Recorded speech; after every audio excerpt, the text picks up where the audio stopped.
Musk just bought Twitter again. But this time, he kind of sold it to himself-ish for a sticker price of $33 billion, which if you remember from headlines back in 2022 when he bought it the first time, the sticker price was $44 billion. So he paid significantly less? No.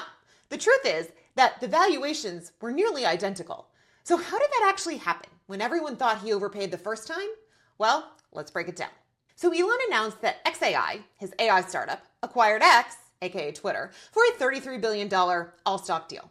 Now, most valuations harp on the $33 billion valuation, but what they're actually referring to is equity value, right? The value of X, or Twitter's stock. But X also has $12 billion in debt on the business, which was mostly funded to finance the purchase that Elon made of Twitter in 2022. So the true value of the company is what's called the enterprise value. And so that means that the actual valuation is 12 plus 33, or $45 billion. And that is essentially the exact amount that Elon Musk paid 3 years ago when he bought Twitter for $44 billion. Now, at the time, the company only had $600 million of debt. I'm no mathematician, but 33 plus 12 is basically the same as 44 plus 0.6.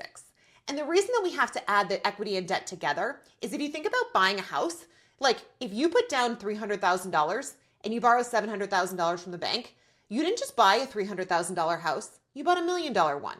Same idea here. So now that we understand that, how did bankers come up with a $33 billion valuation in the first place? Well, X is a private company, so pricing it isn't as straightforward as with public stocks that trade millisecond to millisecond in the public markets.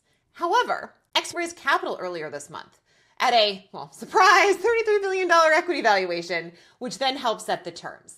Now, if you're saying to yourself, but wait a second, external investors paid that. Well, yes, they did. But guess who also participated in that round?